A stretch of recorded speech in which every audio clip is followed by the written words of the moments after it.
అలాంటి విజయమ్మ గారు ఆ లెటర్లో కొన్ని వాస్తవాలు చెప్పి రాజశేఖర రెడ్డి గారి ఆశయం ఆదేశం ఇది అని చెప్పి నలుగురి బిడ్డలకు సమానంగా నలుగురి గ్రాండ్ చిల్డ్రన్కు సమానంగా ఉండాలి అన్నది ఆయన ఉద్దేశము ఆదేశం అని చెప్తూ, అంతేకాకుండా నేను రాస్తున్నవన్నీ వాస్తవాలని చెప్తూ జగన్మోహన్ రెడ్డి గారు అన్యాయం చేస్తున్నారని చెప్తూ ఇక గ్లోబల్స్ ప్రచారం ఆపండి అని కూడా చెప్పారు.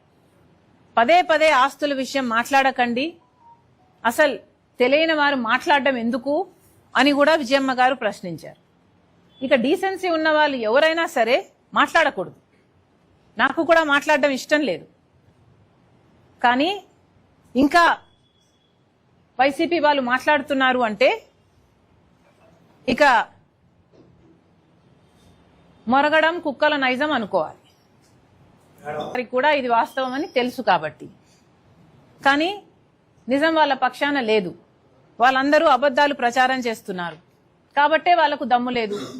ఈరోజు జగన్మోహన్ రెడ్డి గారైనా సరే ఇంతమంది సోషల్ మీడియాలో సైతాన్ సైన్యం చేత అయితేనేమి, లేక మీ పార్టీలో వాళ్ళ నాయకులు అనాలో కుక్కలు అనాలో వాట్ ఎవర్